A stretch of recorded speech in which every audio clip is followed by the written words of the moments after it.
Shalom Bapak Ibu Saudara yang dikasihi Tuhan. Saya percaya dimanapun kita berada, kita yang ada di tempat ini maupun saudara yang ada di rumah-rumah saudara atau di mana saja, sekalipun masih PPKM-nya diperpanjang, tapi kasih setia Tuhan itu panjang dan lebar, sehingga tidak mengurangi sukacita kita untuk beribadah hari ini. Haleluya, mari kita siapkan hati kita mau berdoa sebelum kita memulai ibadah kita. Kami bersyukur buat setiamu yang selalu baru setiap pagi buat kami. Dalam segala keadaan kami, Engkau tetap Tuhan yang baik di hidup kami. Pagi ini kami mau siapkan hati dan pikiran kami untuk beribadah kepada Tuhan. Biar hari ini menjadi sabat yang menyukakan hati Tuhan.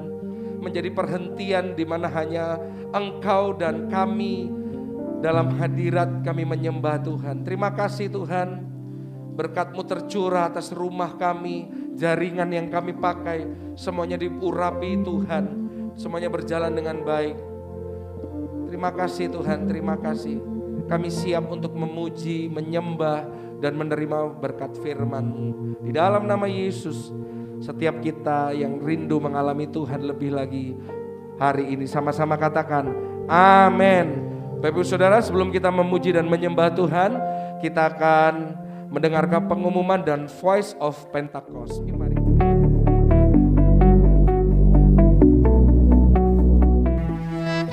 Cool Prayer and Worship diadakan setiap hari Jumat jam 7:30 malam melalui aplikasi Zoom.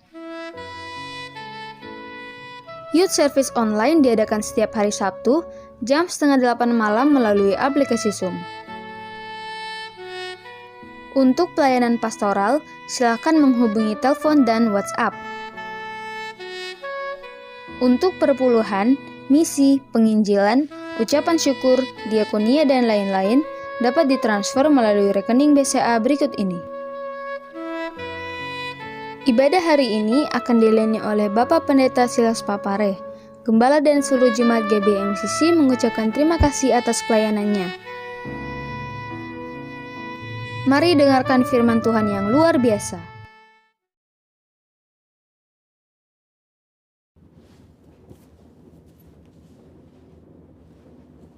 Shalom saudara, saya percaya kita dalam keadaan baik dan luar biasa. Pada Voice of Pentecost kali ini, kita akan membahas mengenai apakah orang yang sudah meninggal dapat menjumpai kita? Saudara pernah tidak mimpi didatangin orang terdekat yang sudah meninggal, lalu kita bingung, apakah orang yang mendatangi kita ini adalah betul orang terdekat kita atau bukan? Bagaimana kita dapat menjelaskan peristiwa unik namun nyata seperti ini? Mari kita lihat 3 anggapan yang berkembang di masyarakat Kristen secara luas dan apa kata Alkitab mengenai hal tersebut. Pertama, fenomena yang terjadi sama seperti halnya Tuhan Yesus menjumpai murid-murid sebelum ia terangkat ke sorga. Ada tradisi yang berkembang di masyarakat bahwa orang yang telah meninggal masih dapat menjumpai orang yang masih hidup dalam kurun waktu 40 hari setelah kematiannya. Ditambah lagi dengan mengutip ayat sekenanya di luar konteks dan menyambungkan dengan peristiwa Tuhan Yesus menjumpai murid-muridnya selama 40 hari.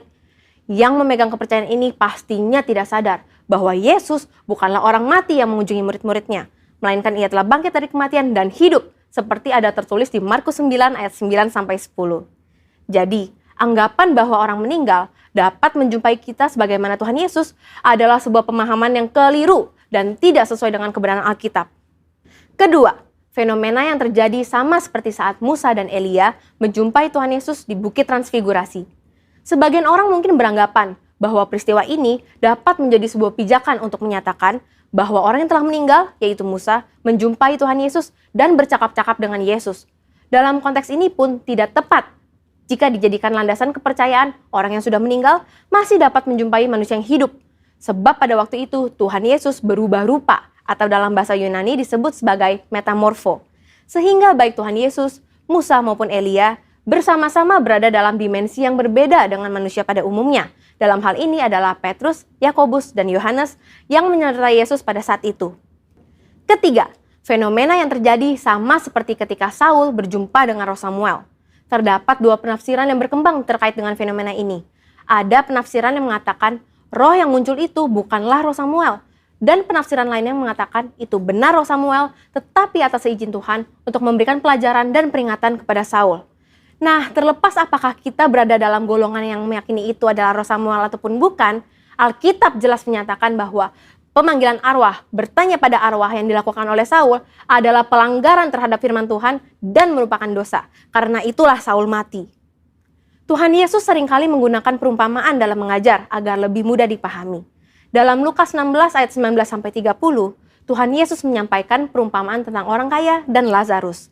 Dari sini kita dapat mempelajari bahwa ada jurang pemisah dalam dunia orang mati yang memisahkan dua kompartemen yang berbeda, yakni Hades dan Firdaus.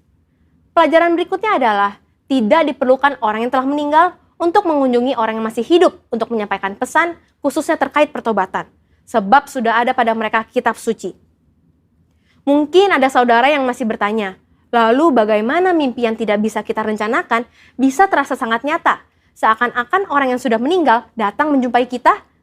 Setiap orang pasti pernah mengalami mimpi. Terkait dengan mimpi, Leland Ryken, seorang profesor emeritus bahasa Inggris yang juga adalah penata gaya sastra dari Alkitab English Standard Version, dalam Dictionary of Biblical Imagery menjelaskan, arti dreams and visions adalah mimpi akan muncul sesuai dengan kondisi yang sedang dialami manusia pada hari itu, seperti yang dicontohkan dalam kitab Yesaya 29 ayat 8. Saat seorang yang lapar bermimpi ia sedang makan, tetapi ketika bangun ia masih tetap lapar. Atau bisa juga saat merindukan seseorang hari itu, ia bisa bermimpi bertemu dengan orang tersebut. Dalam Alkitab kita mendapati begitu banyak ayat yang menyatakan bahwa Tuhan menjumpai orang melalui mimpi. Tuhan memberikan pesan peringatan agar jangan sampai berbuat dosa. Tuhan memberikan pesan atau berbicara kepada orang tersebut. Tuhan mengabulkan permintaan dan sebagainya. Namun, Alkitab tidak pernah menuliskan tentang orang yang sudah meninggal menjumpai orang yang masih hidup melalui mimpi. Jadi, sebenarnya siapakah yang dijumpai dalam mimpi orang-orang? Apakah itu setan atau roh jahat? Tentu tidak juga demikian. Dalam kedaulatan dan kasih-Nya, Tuhan bisa saja memberikan mimpi kepada kita, di mana dalam mimpi itu kita melihat orang yang telah meninggal dan penglihatan itu begitu sangat nyata untuk memberikan pesan penghiburan dan kekuatan kepada mereka yang masih hidup yang telah ditinggalkan oleh orang yang mereka kasihi. Namun, perlu dicatat bahwa tidak semua mimpi bertemu dengan orang yang telah meninggal adalah hal yang baik dan datang dari Tuhan. Sama halnya juga, bukan semuanya yang buruk dan datang dari iblis. Seperti dalam 1 Tesalonika 5 ayat 21, ujilah segala sesuatu dan peganglah yang baik. Maka dari itu, kita sebagai orang percaya tetap harus memiliki kepekaan dan ketajaman rohani dalam mengujinya. Saudara, untuk penjelasan lebih lengkap dari tim teologi kami, silakan cek link yang ada di atas atau scan QR Code yang tersedia. Salam integritas, Tuhan Yesus memberkati.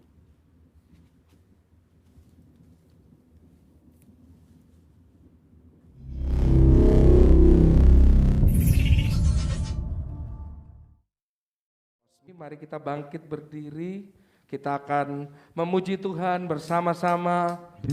Saudara yang di rumah yang bisa berdiri, silakan bangkit berdiri dari tempat saudara. Mari kita bertepuk tangan bersama-sama.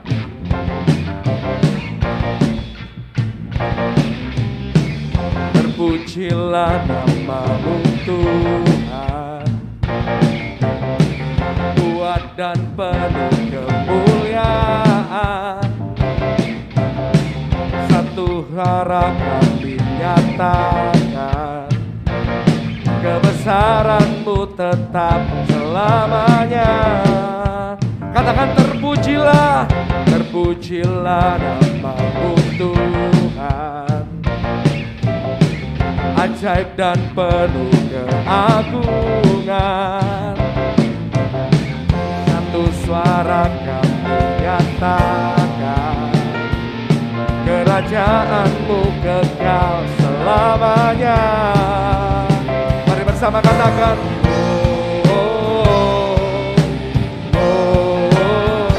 Engkaulah Raja atas dunia, yang menghancurkan kutub dan membebaskan jiwa. Kami bersorak, bertepuk tangan. Engkau Tuhan berjaya dan memerintah untuk selamanya.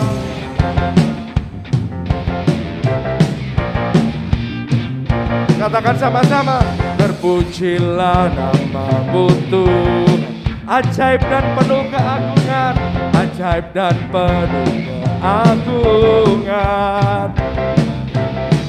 Satu suara kami nyatakan, kerajaanmu kekal selamanya. Sama-sama katakan,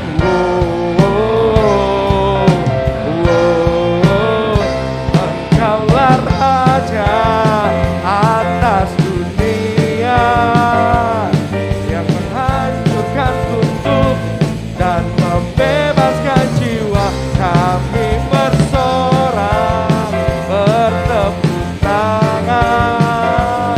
Engkau Tuhan berjaya, dan katakan Engkaulah Raja, Engkaulah Raja atas dunia, yang menghancurkan kutub dan membebaskan jiwa. Kami bersorak, bertepuk tangan.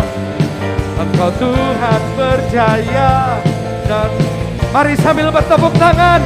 Engkaulah Raja atas dunia, yang menghancurkan kutuk dan membebaskan jiwa. Engkaulah Raja atas dunia, yang menghancurkan kutuk dan membebaskan jiwa. Kami bersorak, bertepuk tangan. Engkau Tuhan berjaya dan pemerintah untuk selamanya. Yang percaya Tuhan kita dahsyat, katakan haleluya. Katakan haleluya. Berikan sorak-sorai yang paling meriah bagi Allah kita. Haleluya. Kami percaya tidak ada yang seperti Engkau Tuhan. Pagi ini kami menyembah, hari ini kami memuji Allah kekuatan kami, sebab kasih setiamu besar atas kami. Kesetiaanmu nyata dalam hidup kami. Haleluya. Sungguh besar setiamu, nyata di sepanjang hidupku, nyata di sepanjang hidupku. Darahmu telah layakkan kehidupanku. Katakan tiada kata yang bisa, tiada kata yang bisa lukiskan indahnya, lukiskan indahnya Kau Tuhan. Bagimu segala pujian dan kemuliaan. Kami tinggikan Engkau Tuhan, ku tinggikan Engkau Tuhan, melebihi segalanya, lebih dalam ku menyembah, dalam roh dan kebenaran selamanya.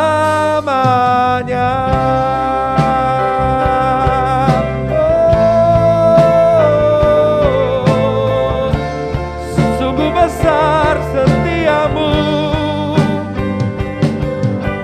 sungguh besar setiamu. Pujian dari hati kami Tuhan, nyata di sepanjang hidup. Darahmu telah layakkan kehidupanku. Tiada kata yang bisa, tiada kata yang bisa lukiskan indahnya, lukiskan Tuhan.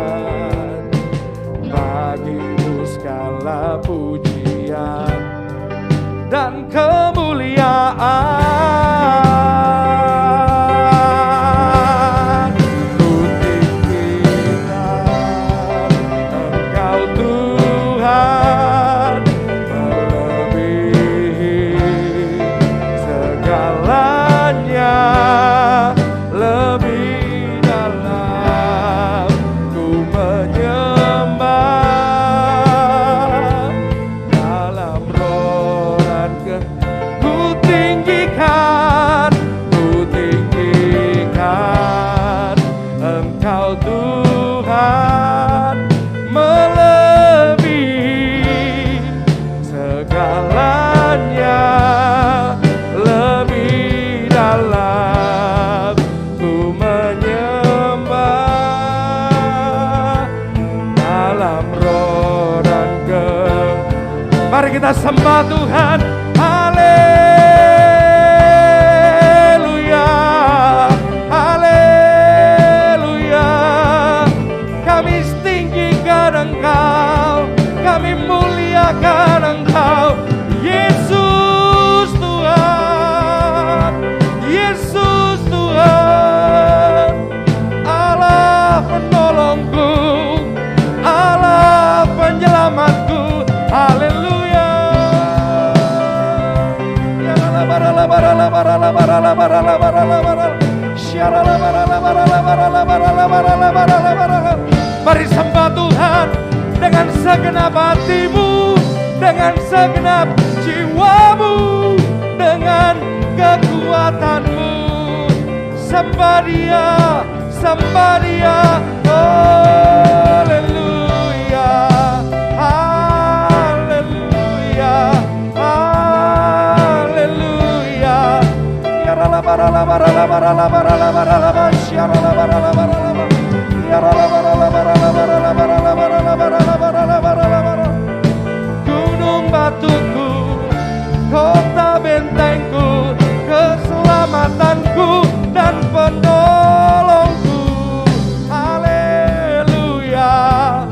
Ya la bara la bara la bara la bara la bara la bara la bara la bara la bara la bara la bara la bara la. Ya la bara la bara la bara la bara la bara la bara la bara la bara la bara. Syara la bara la bara la bara la bara la bara la bara la bara la bara la bara la. Ya la bara la bara la. Ku tinggikan Engkau Tuhan, melebihi segalanya, lebih dalam ku menyembah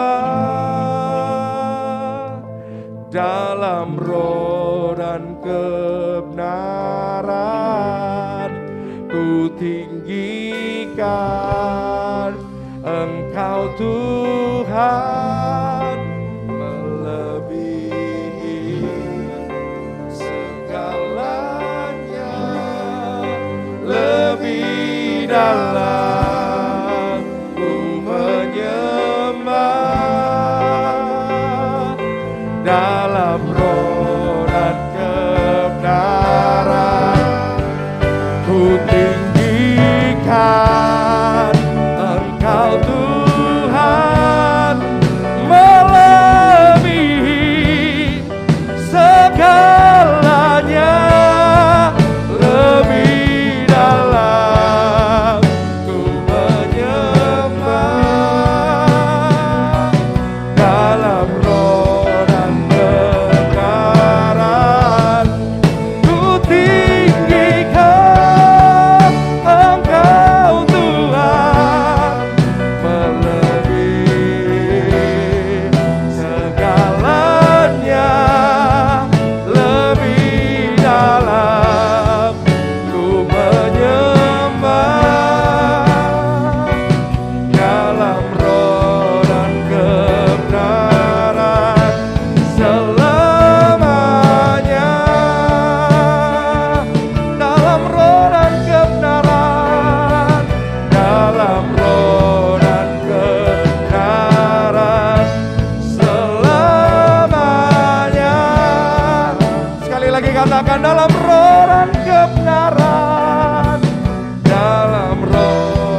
Mari bebaskan rohmu, mari sembah Tuhan.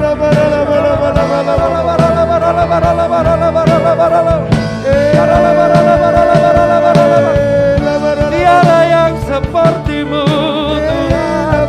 Kau layak terima pujian, Kau layak terima pujian. Haleluya, haleluya.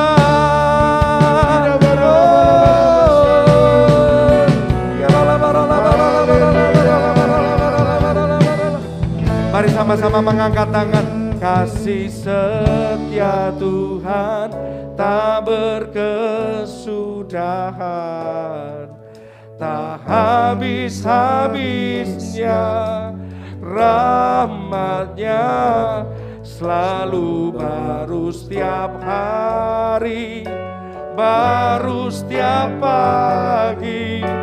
Besar kesetiaan-Mu. Kasih setia Tuhan, kasih setia Tuhan tak berkesudahan, tak habis-habis. Ini yang kami tahu tentang Engkau Tuhan. Setiamu baru setiap pagi, setiamu baru setiap hari.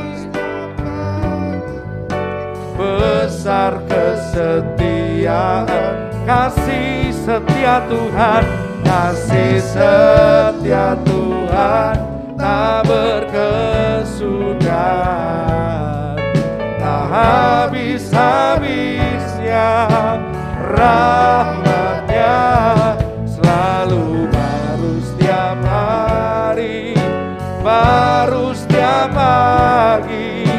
Besar kesetiaan-Mu. Sekali lagi katakan, kasih setia Tuhan, kasih setia Tuhan tak berkesudahan, tak habis-habisnya rahmat-Nya, selalu baru. Saya serahkan kepada hamba-Nya. Baru setiap hari, besar kesetiaan, kasih setia Tuhan, kasih setia Tuhan tak berkesudahan, tak habis-habisnya rahmat-Nya, selalu baru setiap hari, baru setiap pagi. Besar kesetiaan-Mu, selalu baru, selalu baru setiap pagi, baru setiap hari. Besar kesetiaan-Mu. Sekali lagi, selalu baru setiap pagi, baru setiap hari. Besar kesetiaan-Mu. Haleluya, haleluya. Mari kita angkat dua tangan kita. Kami angkat tangan kami bersyukur buat kasih setia-Mu yang selalu baru tiap pagi buat kami ya Aba. Kami butuhkan itu selalu, sebab kami percaya itu akan menopang kami. Hidup dari kasih karunia kepada kasih karunia.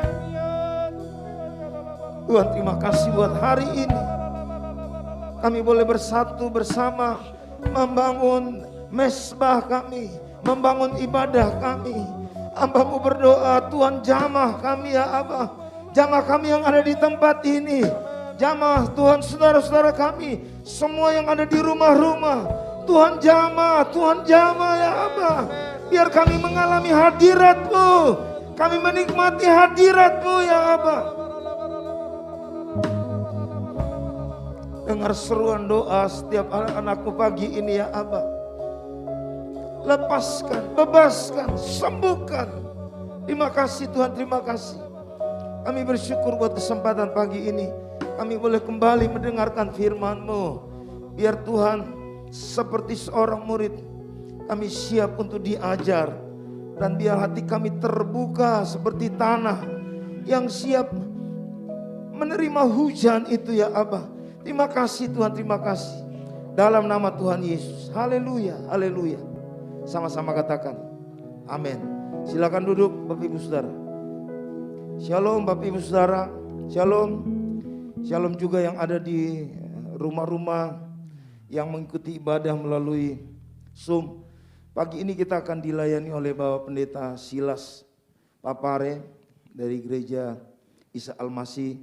Saya percaya bahwa ada sesuatu yang Tuhan sudah taruh di hati hambanya dan pasti siap untuk menjadi berkat buat kita semua. Amin. Siap untuk menerima pesan Tuhan. Mari kembali pujian tadi kita angkat lagu itu kembali. Kasih setia Tuhan tak berkesudahan, tak habis-habisnya rahmat-Nya, selalu baru setiap hari, baru setiap hari, besar kesetiaan-Mu. Kasih setia Tuhan, kasih setia Tuhan tak berkesudahan. Saya undang Pak Silas. Habis-habisnya rahmat-Nya, selalu baru setiap pagi, baru setiap hari, besar kesetiaan-Mu. Baru setiap pagi, baru setiap hari, besar kesetiaan-Mu. Selalu baru setiap pagi, baru setiap hari, besar kesetiaan-Mu. Haleluya, haleluya. Bapak terima kasih buat pagi hari ini. Kami bersyukur Tuhan, dan saat yang terindah kami bersama-sama untuk merenungkan firman-Mu. Tuhan berbicara kepada kami, singkapkan rahasia kebenaran-Mu dan urapi setiap kami, biar kebenaran ini akan menjadi kebenaran yang mengubahkan hidup kami, untuk kami berjalan sesuai dengan kehendak dan rencana Tuhan. Dalam nama Tuhan Yesus Kristus kami mengucap syukur, kami berdoa haleluya, amin. Haleluya. Shalom. Puji Tuhan, senang sekali bisa jumpa dengan saudara hari ini, dan terima kasih untuk kesempatan yang diberikan bagi saya untuk kita bersama-sama belajar firman Tuhan. Mari sama-sama kita membuka Markus 6 ayat yang pertama sampai ayat yang ke-6. Lalu kita meloncat ke ayat yang 53 sampai 56. Ada dua bagian saya akan bacakan buat kita sebagai perbandingan, dan hari ini saya akan memberi tema rahasia mengalami kuasa Tuhan dalam hidup kita. Nah, Markus 6 ayat 1 sampai 6 pembacaan pertama. Yesus ditolak di Nazaret. Kemudian Yesus berangkat dari situ dan tiba di tempat asalnya, sedang murid-muridnya mengikut dia. Pada hari Sabat ia mulai mengajar di rumah ibadat, dan jemaat yang besar takjub ketika mendengar dia, dan mereka berkata, dari mana diperolehnya semuanya itu? Hikmat apa pulakah yang diberikan kepadanya? Dan mujizat-mujizat yang demikian bagaimanakah dapat diadakan oleh tangannya? Bukankah ia ini tukang kayu, anak Maria, saudara Yakobus, Yoses, Yudas dan Simon? Dan bukankah saudara-saudaranya yang perempuan ada bersama kita? Lalu mereka kecewa dan menolak dia. Maka Yesus berkata kepada mereka, seorang nabi dihormati di mana-mana kecuali di tempat asalnya sendiri, di antara kaum keluarganya dan di rumahnya. Ia tidak dapat mengadakan satu mujizat pun di sana, kecuali menyembuhkan beberapa orang sakit dengan meletakkan tangannya atas mereka. Ayat yang ke-6, ia merasa heran atas ketidakpercayaan mereka. Lalu Yesus berjalan keliling dari desa ke desa sambil mengajar. Lalu kita melompat ke ayat yang 53. Setibanya di seberang, Yesus dan murid-muridnya mendarat di Genesaret dan berlabuh di situ. Ketika mereka keluar dari perahu, orang segera mengenal Yesus. Maka berlari-larilah mereka ke seluruh daerah itu dan mulai mengusung orang-orang sakit di atas tilamnya kepada Yesus. Di mana saja kabarnya ia berada. Kemanapun ia pergi, ke desa-desa, ke kota-kota atau ke kampung-kampung, orang meletakkan orang-orang sakit di pasar dan memohon kepadanya supaya mereka diperkenankan hanya menjamah jubah-jubahnya saja. Dan semua orang yang menjamahnya menjadi sembuh. Nah, saudaraku yang dikasihi Tuhan, ini bacaan yang menarik dan tentunya saya percaya mungkin saudara sudah pernah membacanya. Tapi yang menarik di sini adalah ini kisah yang kita baca ini dua tempat yang berbeda. Yang satu di Nazaret, yang satu di Genesaret. Itu kurang lebih berapa ya? Jaraknya itu tidak jauh lah. Pokoknya itu dua tempat yang berbeda. Genesaret itu ada Kapernaum, ada tempat-tempat di mana ada banyak mujizat. Tapi Nazaret itu adalah tempat atau boleh dikata kampung halaman daripada Yesus. Karena di sana dia dibesarkan. Tapi yang menarik saudara adalah di ayat yang kelima dikatakan, ia tidak dapat mengadakan satu mujizat pun di sana. Kecuali menyembuhkan beberapa orang sakit dengan meletakkan tangannya atas mereka. Dan Yesus merasa heran atas ketidakpercayaan mereka. Ini di Nazaret loh saudara. Tapi sebaliknya ketika dia sampai ke Genesaret, satu tempat yang berbeda itu kurang lebih di sekitar pesisir Danau Galilea. Kurang lebih kalau saudara lihat di peta. Itu sambutan orang begitu luar biasa. Orang begitu mengetahui bahwa Yesus ada. Mereka dengan antusias datang mencari dia, menghampiri dia. Dan mereka mempercayai mempercayai Yesus dengan segenap hati mereka.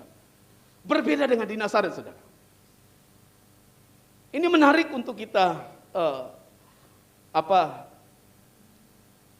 renungkan bersama. Dan saudara, bukankah ini satu fenomena yang seringkali mungkin kita lihat di tengah-tengah kehidupan kita. Ada orang yang begitu mudah mengalami kuasa Tuhan, begitu mudah mengalami mujizat dan pertolongan Tuhan. Tapi ada sebagian orang yang merasa bahwa saya begitu sulit melihat mujizat Tuhan terjadi dalam kehidupan saya. Nah, kalau saudara orangnya, ini adalah waktunya bagi saudara untuk merenungkan kebenaran ini. Karena kebenaran ini akan menyingkapkan bagi kita apa sebetulnya yang perlu kita lakukan menyikapi setiap situasi ketika kita datang kepada Tuhan. Dan saudara tahu bahwa sebagai orang yang lahir di Nazaret tentunya Yesus pasti akan memprioritaskan orang Nazaret, kan betul tidak? Saya orang punya kampung halaman dan saya ketika diperhadapkan kepada orang yang satu kampung dengan orang yang berbeda, saya akan memprioritaskan orang sekampung saya, kan? Betul tidak? Secara logika, secara alami.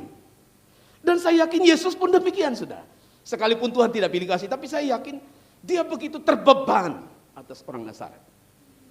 Tapi saudaraku yang dikasihi Tuhan, kita melihat di sini tidak ada mukjizat yang terjadi di Nazaret. Apakah Yesus pilih kasih? Saya pikir tidak, saudara. Ataukah mungkin Yesus kurang berdoa kali ini? Waktu di Nazaret Yesus kurang berdoa, kurang doa puasa, atau kurang urapan. Barangkali orang berpikir.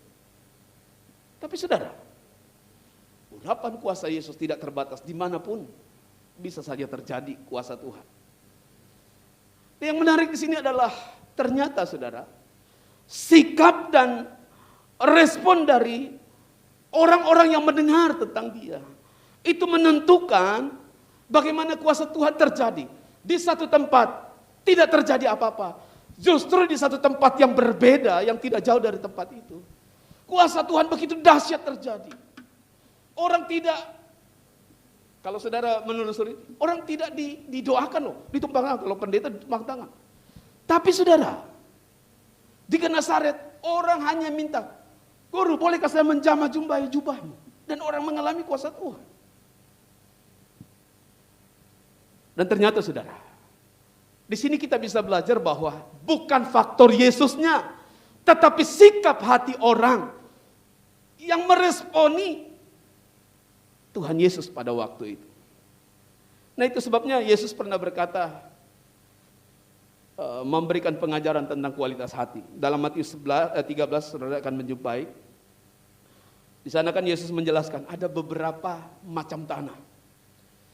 Dan ketika ditaburi benih, ada tanah yang berbatu, ada tanah pinggir jalan, ada tanah yang penuh dengan semak berduri, ada tanah yang baik.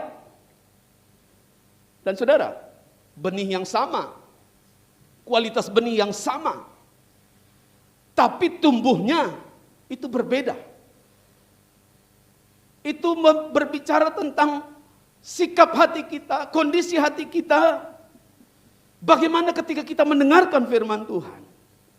Bahkan saudara, tanah yang baik saja, kalau saudara membaca di Matius 13 itu punya kualitas yang berbeda. Ada yang 60 kali lipat, menghasilkan 30 kali lipat, ada yang lebih kecil dari itu. Itu sebabnya saudaraku yang kekasih Tuhan.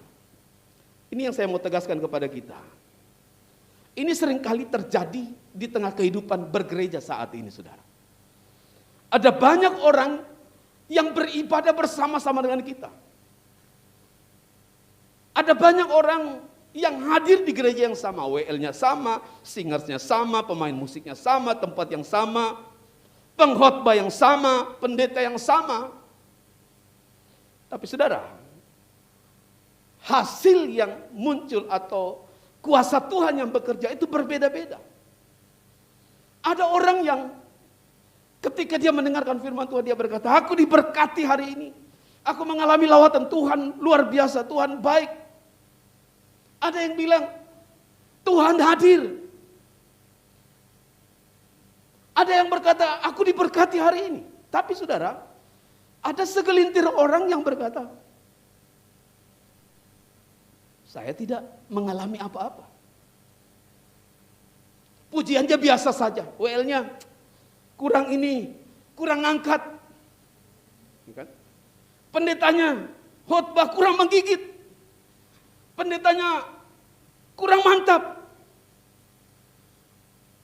Saudara, saya percaya saudara tidak mengendaki kami sebagai hamba Tuhan turun menggigit jemaat kan? Supaya lebih menggigit. Memang kita buaya ya. Saudara, sikap orang, sikap hati kita itu akan menentukan bagaimana kita mengalami kuasa Tuhan atau tidak. Sikap hati kita akan menjadi penentu. Sikap hati kita akan menjadi penentu apakah kita mengalami, melihat mujizat Tuhan terjadi dalam kehidupan kita. Nah, yang menjadi pertanyaan buat kita saat ini adalah bagaimana sikap hati kita di hadapan Tuhan saat ini? Bagaimana sikap hati saudara ketika saudara datang di rumah Tuhan? Bagaimana sikap hati saudara ketika saudara mendengarkan firman Tuhan?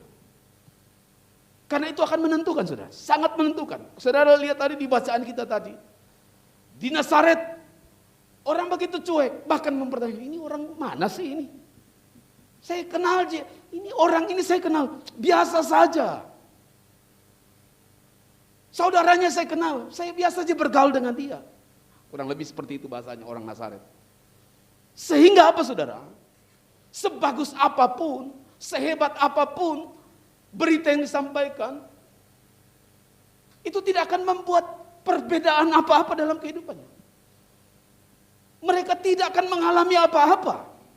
Karena jelas firman Tuhan berkata, kalau kamu ragu, kamu tidak akan mendapatkan apa-apa.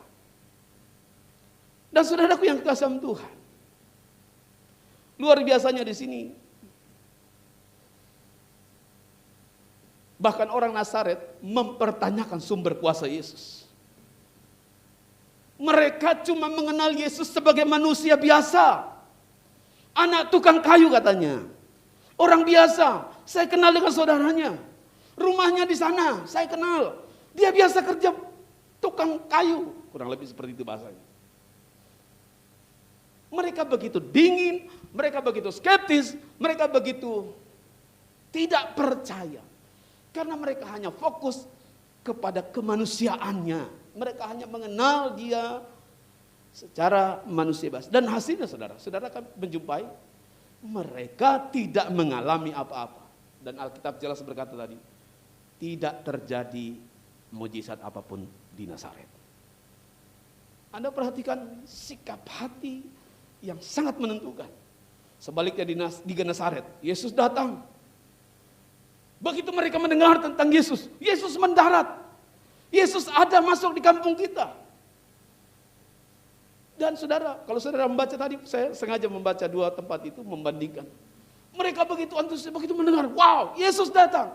Mereka pergi menyebarkannya, memberitahukan kepada semua orang, ada guru, ada Yesus datang. Kenapa saudara? Karena mereka mengenal keilahian Yesus. Itu sebabnya mereka mempercayai dia. Dan sebagai akibatnya mereka begitu antusias. Mereka begitu bersemangat. Mereka begitu berespon positif. Dan itu sebabnya Alkitab berkata mereka berbondong-bondong datang. Itu dia. Mereka dengan antusias mencari sumber itu. Dan hasilnya dahsyat saudara.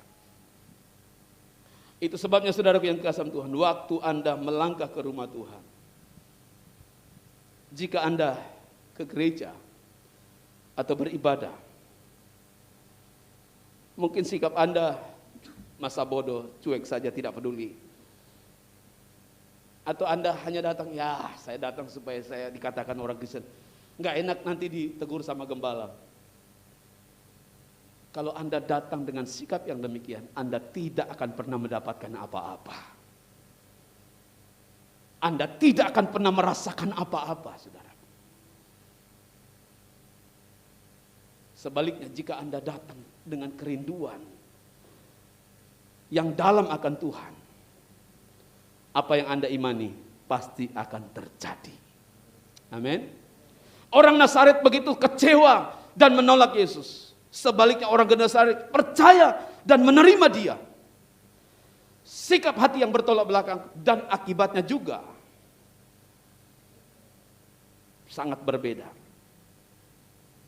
Respon Anda dan saya itu menjadi penentu kuasa Tuhan bekerja di dalam kehidupan saudara dan saya. Dan saya percaya di tempat ini bahkan saudara yang ada di rumah, saudara rindu mengalami kuasa Tuhan. Amin.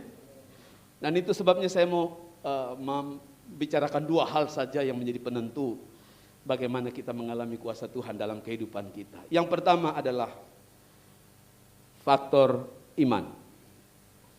Iman adalah dasar dari segala sesuatu, bukti dari yang kita tidak lihat kan. Kita percaya, itu definisi iman. Tapi saudara memperhatikan ayat yang ke-6. Yesus merasa heran atas ketidakpercayaan orang Nazaret. Tahukah saudara bahwa ini sudah diketahui banyak orang, tapi seringkali ini tanpa sadar kita lakukan. Faktor yang menjadi penyebab kita tidak mengalami kuasa dan mujizat Tuhan dalam kehidupan kita adalah karena ketidakpercayaan kita. Faktor iman. Dan inilah yang sementara terjadi kepada orang Nazaret. Sebaliknya, iman itu akan mendatangkan mujizat yang dahsyat dalam kehidupan saudara dan saya. Dan kalau saudara membaca di ayat 56 dan seterusnya, orang yang sakit, orang yang menjamah jumpa Yesus, orang-orang yang datang berbondong-bondong menyambut kehadiran Yesus.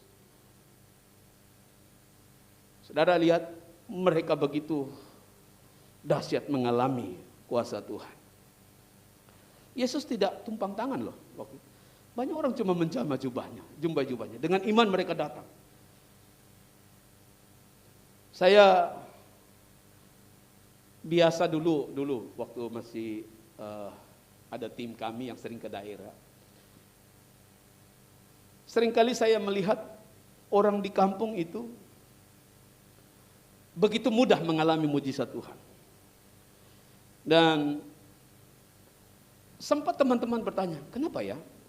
Ketika kita di kota, orang tidak percaya padahal bahasanya beritanya sama, tapi orang-orang yang ada di pelosok, di kampung itu begitu mudah, begitu polos, dan ya sekalipun orang yang sederhana mendoakan mereka, mereka mengalami mujizat Tuhan, mereka mengalami pertolongan Tuhan. Dan itu menjadi perbincangan kami. Tapi saudaraku yang kasih Tuhan, memang benar, kalau orang di kota, ini saya tidak katakan semua, tapi artinya ini menjadi fenomena yang mungkin menjadi awasan buat kita. Ketika orang di kota besar sakit, biasanya yang pertama ditanya adalah, siapa dokternya? Kepada dokter siapa kita datang? Rumah sakit mana yang bagus? Kalau mau ke luar negeri, Singapura atau Penang, atau kemana? Yang ditanyakan itu, saudara. Tapi kalau orang di kampung, di pelosok sana, ketika mereka sakit, mereka tidak punya kemampuan finansial, kan? Mereka tidak tahu mau harus ke rumah sakit mana. Yang mereka tahu, mereka hanya berharap kepada Tuhan. Dan itu sebabnya ketika berita datang kepada mereka bahwa Yesus sanggup menyembuhkan, mereka menyambutnya dengan antusias. Karena pengharapan mereka hanya kepada Tuhan. Mereka tidak bisa berharap kepada hal-hal yang lain. Karena mereka orang tidak mampu. Itu sebabnya ketika diberitakan Yesus sanggup menyembuhkan, siapapun saudara yang mau disembuhkan hari ini, saudara bisa maju. Dan saudara lihat, orang begitu antusias datang. Dan kita mendoakan, pendeta yang doakan juga orang-orang sederhana yang biasa saja. Tapi mereka melihat mujizat Tuhan yang luar biasa. Nah itu sebabnya saudaraku yang kasih Tuhan. Dari sini kita bisa belajar bahwa hati kita, kepercayaan kita, sikap hati kita ketika kita menyambut firman Tuhan itu sangat menentukan bagaimana kita mengalami kuasa Tuhan dalam kehidupan kita. Mungkin saudara pernah melihat video di YouTube, orang di Afrika itu begitu banyak mengalami mujizat Tuhan, kan? Kenapa? Karena di sana kesulitan, tidak ada pertolongan. Yang mereka harap hanya betul-betul kepada Tuhan. Itu sebabnya dengan iman yang kuat, waktu pendeta datang berdoa, waktu diberitakan tentang keselamatan, waktu diberitakan tentang kesembuhan, mereka menyambutnya dengan antusias. Dan inilah sikap hati yang dimiliki oleh orang Genesaret. Mereka begitu antusias, mereka percaya. Dan mereka mengalami mujizat Tuhan yang luar biasa. Bukan faktor pendetanya, tapi faktor Tuhan. Karena yang menyembuhkan Tuhan. Yang percaya katakan amin. Tuhanlah, kami hamba Tuhan hanya sebagai saluran saja. Menjadi alatnya Tuhan saja. Dan ketika Tuhan mengulurkan tangannya, maka kita hanya perlu menerimanya dengan iman. Karena kasih Tuhan, anugerah Tuhan diberikan kepada siapa saja yang mau menerimanya. Dan ketika anugerah itu berjumpa dengan iman saudara, maka kuasa dan mujizat Tuhan terjadi dalam kehidupan kita. Itu sebabnya saudaraku yang kasih Tuhan, siapa saudara, kita penting merenungkan kebenaran ini. Kita perlu mempercayai Tuhan, bukan faktor yang lain. Tapi kita hanya fokus kepada Tuhan, mempercayai apa yang Dia katakan. Dari iman itu, kita akan melihat pertolongan Tuhan. Yang kedua, faktor kerinduan dan kehausan kita. Saya membaca kembali di ayat 53. Dia katakan seperti ini, saudara. Setibanya di seberang, dan Yesus murid-muridnya mendarat di Genesaret dan berlabuh di situ. Ketika mereka keluar dari perahu, orang-orang segera mengenal Yesus.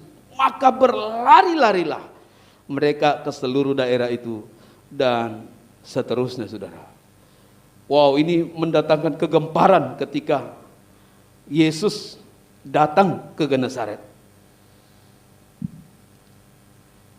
Yang saya mau katakan kepada kita pada hari ini adalah, siapapun saudara yang ketika saudara datang ke rumah Tuhan, saudara datang dengan sikap hati rindu berjumpa dengan Tuhan. Rindu diberkati oleh firman Tuhan, rindu mendengarkan firman Tuhan, rindu mengalami Tuhan. Hasilnya pasti dahsyat. Sebaliknya, orang yang datang dengan sikap hati yang salah, itu tidak akan mendapatkan apa-apa. Matius 5 ayat 6 berkata, berbahagialah orang yang lapar dan haus, sebab mereka akan dipuaskan. Dan inilah yang orang Genesaret lakukan. Mereka begitu lapar dan haus. Makanya dalam ibadah kita, saudara, kita perlu memiliki sikap ini. Sikap lapar dan haus. Saya rindu mengalami Tuhan. Saya rindu lebih dekat dengan Tuhan. Saya rindu dipenuhi dengan kuasa-Nya.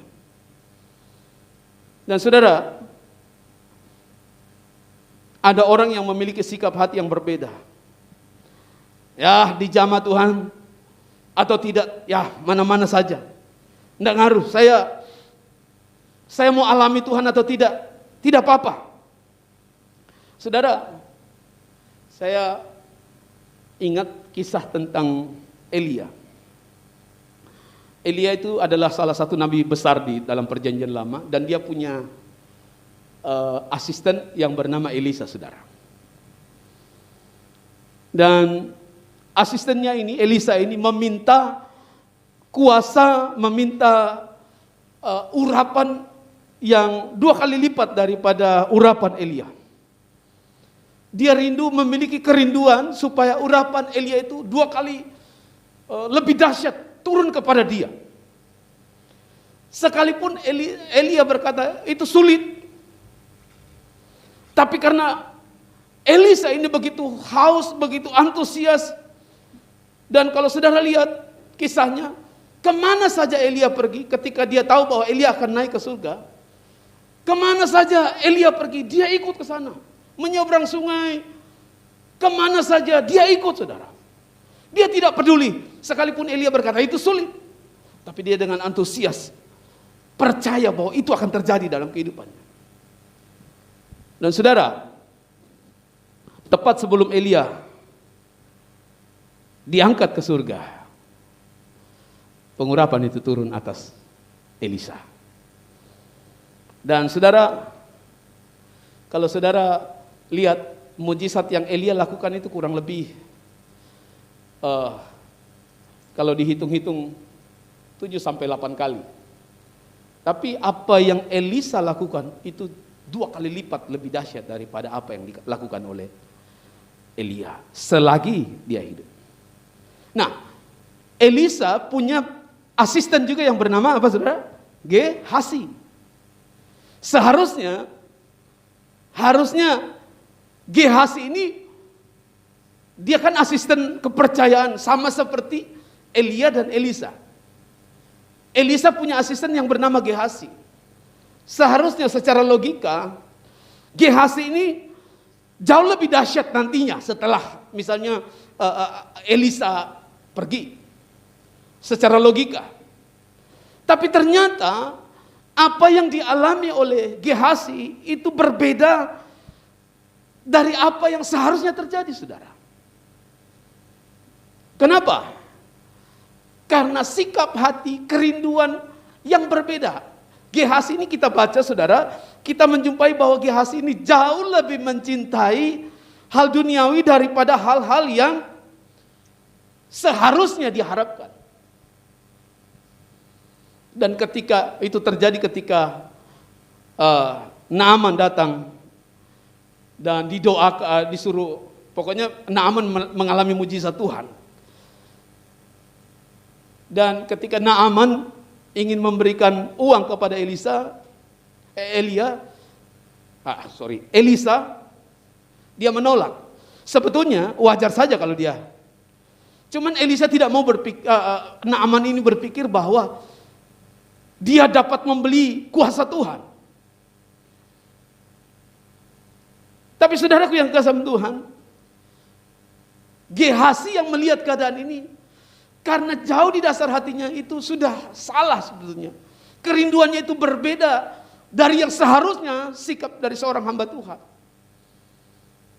Bayangkan saudara, ketika Naaman ini sudah pergi, rombongannya naik kuda, dengan penuh semangat Gehasi mengejar dia.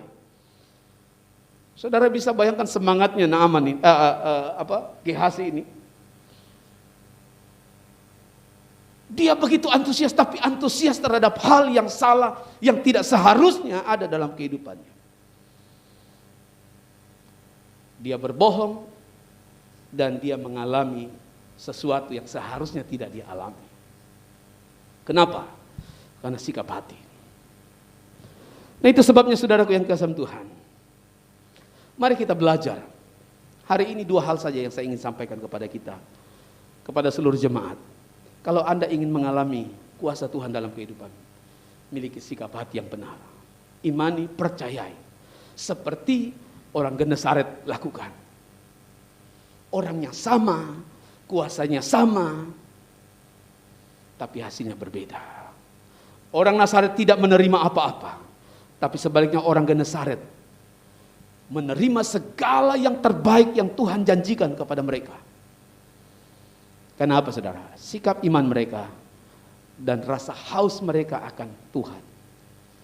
Dan saya percaya itu lahir karena pengenalan yang benar akan Tuhan. Saya percaya saudara di tempat ini adalah orang-orang yang mengenal Tuhan. Mari kita mencari Tuhan, mempercayai Dia. Dengan sikap hati yang benar kita datang kepada Tuhan. Saya percaya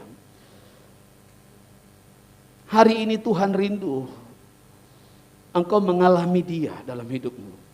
Apapun keadaanmu, dimanapun engkau berada saat ini. Kuasa itu tersedia bagi saudara. Saya hanya orang sederhana. Mungkin hamba-hamba Tuhan yang lain orang sederhana. Tapi kuasa ini tersedia juga buat saudara yang mau percaya kepada Dia. Miliki sikap hati yang benar di hadapan Tuhan. Dan saudara akan melihat bagaimana kuasa Tuhan bekerja dalam kehidupanmu. Tuhan rindu melawat engkau. Tuhan rindu menolong engkau. Tuhan rindu engkau mengalami kuasanya. Dan itu sebabnya mari kita datang kepada Tuhan. Mari bangkit berdiri. Biar kita datang kepada Tuhan pada siang hari ini. Haleluya Tuhan. Haleluya Yesus. Kami berdiri di hadapan hadirat-Mu Tuhan. Kalaupun engkau menjumpai kami, ada hal-hal yang tidak berkenan di hadapan-Mu hari ini. Tuhan, kami mau belajar dari kebenaran-Mu. Kami mau memiliki sikap hati yang benar di hadapan Tuhan. Kami mau mempercayai Tuhan. Kami mau memiliki sikap hati yang benar di hadapan-Mu Tuhan. Karena kami mengenal Engkau sebagai Tuhan kami. Engkau penyelamat kami. Kami tidak mencari Engkau karena hal-hal yang lain. Tapi hari ini kami mau mencari Engkau, mengenal Engkau lebih dalam lagi. Karena kami tahu bahwa Tuhan, waktu kami datang kepada Tuhan, Engkau tidak pernah mengecewakan kami. Engkau Tuhan yang menyediakan pertolongan tepat pada waktunya. Seberapa banyak kami anak-anak-Mu, kami berdiri di hadapan-Mu hari ini Tuhan. Kami mau berkata kepada Tuhan, apapun yang terjadi, kami mau tetap percaya kepada Tuhan. Haleluya Tuhan. Apapun yang terjadi dalam hidupku ini, tak pernah ku ragukan janji-Mu Tuhan. Lewat gunung yang tinggi, dalam lembah yang curam, tak pernah ku ragukan janji-Mu Tuhan. Apapun yang terjadi, apapun yang terjadi dalam hidupku ini, tak pernah ku ragukan kasih-Mu Tuhan. Lewat gunung yang tinggi, dalam lembah yang curam, tak pernah ku ragukan janji-Mu Tuhan. Kau berfirman dan sembuhkanku, Kau bersabda dan selamatkanku. Tiada yang mustahil bagi-Mu Tuhan. Yesus, ku percaya padamu. Kau berfirman dan sembuhkan sabda dan selamatkanku. Tiada yang mustahil bagimu, Yesus, ku percaya padamu. Sekali lagi, kita nyanyikan pujian ini. Apapun yang terjadi, Amin. dalam hidup Kami percaya ini, Tuhan. tak pernah ku ragukan kasih-Mu Tuhan. Lewat gunung yang tinggi, dalam lembah yang curam, tak pernah ku ragukan janji-Mu Tuhan. Kau berfirman dan sembuhkanku, Kau bersabda dan selamatkanku. Haleluya. Tiada yang mustahil bagimu, Yesus, ku percaya Mari angkat tanganmu, padamu. katakan, Kau berfirman dan sembuhkan, haleluya. Kau bersabda dan selamatkanku. Tiada yang mustahil Amin. bagimu, Yesus, ku percaya padamu. Kau berfirman dan sembuhkan. Kami percaya Tuhan. Kau bersabda, Haleluya. dan sembuhkan. Engkau melihat tangan anak-anak. Tiada yang mustahil Haleluya. bagimu, Yesus, ku percaya padamu. Haleluya. Kau berfirman dan sembuhkanku, Haleluya. Kau bersabda dan selamatkanku. Tiada yang mustahil bagimu, Yesus, ku percaya padamu. Yesus, ku percaya padamu. Yesus, ku percaya padamu.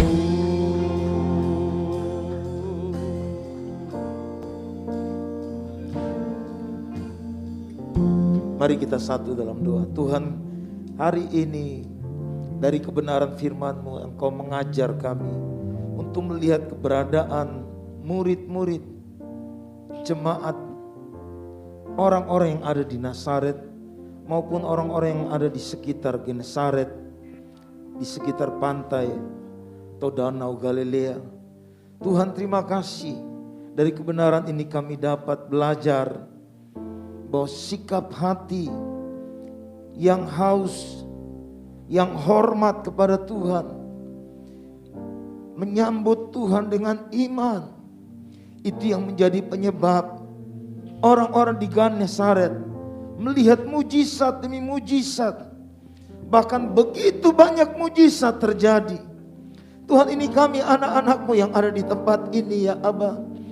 Ada banyak masalah, pergumulan yang dihadapi oleh setiap kami pribadi demi pribadi. Biar kebenaran ini menolong kami untuk melihat sikap hati yang seharusnya kami bangun dari hidup kami ini.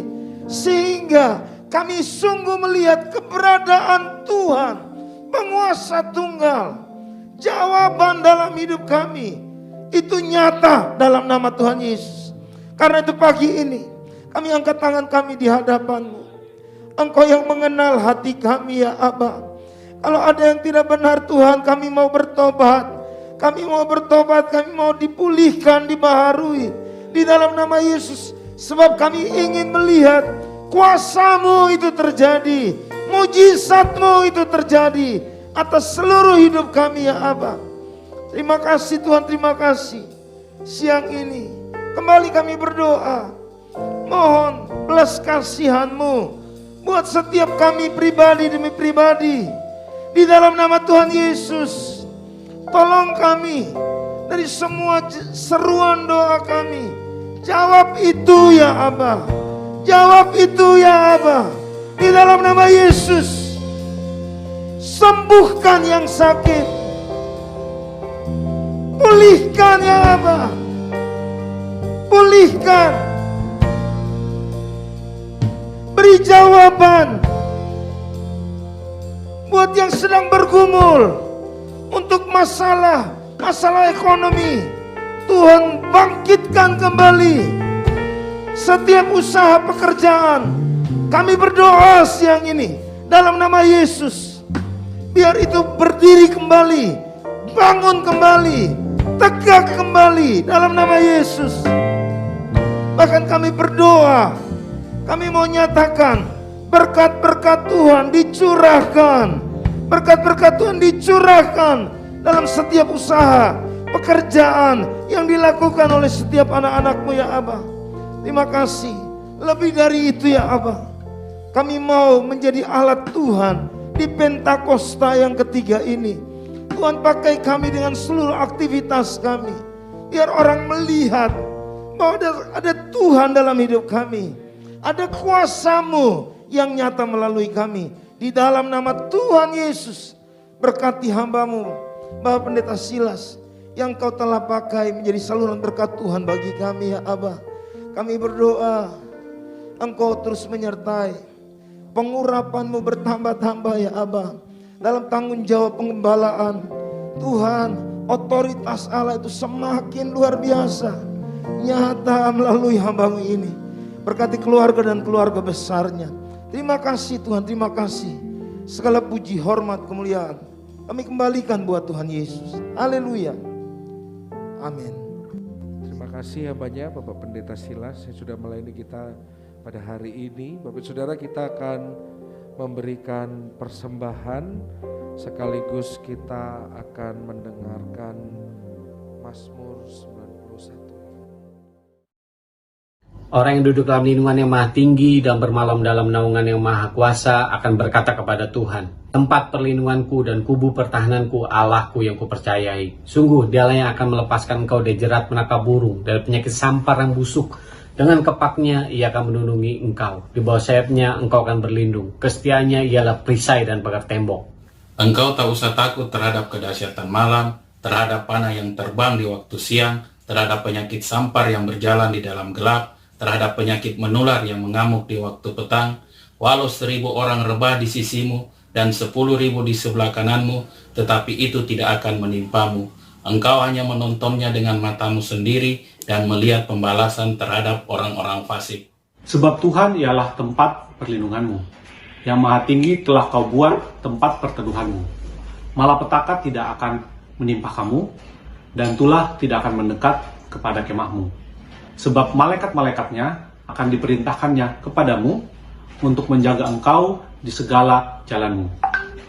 Mereka akan menatang engkau di atas tangannya, supaya kakimu jangan terantuk kepada batu. Singa dan ular tedung akan kau langkahi, engkau akan menginjak anak singa dan ular naga. Sungguh, hatinya melekat kepadaku, maka aku akan meluputkannya. Aku akan membentenginya, sebab ia mengenal namaku. Bila ia berseru kepadaku, aku akan menjawab. Aku akan menyertai dia dalam kesesakan. Aku akan meluputkannya dan memuliakannya. Dengan panjang umur akan kukenyangkan dia, dan akan kuperlihatkan kepadanya keselamatan daripadaku. Mari kita deklarasikan Pentakosta ketiga. 1. Pentakosta ketiga adalah pencurahan Roh Kudus yang dahsyat di zaman ini, melebihi yang terjadi di Azusa Street. 2. Pentakosta ketiga akan mengakibatkan penuaian jiwa yang terbesar dan yang terakhir sebelum Tuhan Yesus datang kembali. 3. Pentakosta ketiga akan membangkitkan generasi Yeremia, yaitu anak-anak muda yang dipenuhi Roh Kudus, cinta mati-matian kepada Tuhan Yesus, tidak kompromi terhadap dosa, dan akan bergerak untuk memenangkan jiwa. 4. Pentakosta ketiga lahir di Indonesia dan bergerak ke bangsa-bangsa. Gerakan ini dari timur ke barat dan akan kembali ke Yerusalem. 5. Pentakosta ketiga akan memberikan kuasa untuk menyelesaikan amanat agung, dan setelah itu Tuhan Yesus datang kembali. Mari kita bangkit berdiri, kita akan akhiri ibadah kita hari ini. Kasih setia Tuhan tak berkesudahan, tak habis-habisnya rahmat-Nya, selalu baru setiap pagi, baru setiap hari. Besar kesetiaan-Mu, selalu baru setiap pagi, baru setiap hari. Besar kesetiaan-Mu. Sekali lagi katakan, selalu baru setiap pagi, baru setiap hari. Besar kesetiaan-Mu. Haleluya, haleluya. Terima kasih ya Tuhan, buat anugerah-Mu, buat rahmat-Mu ya Bapa. Terima kasih buat kesetiaan-Mu atas kehidupan kami Bapa.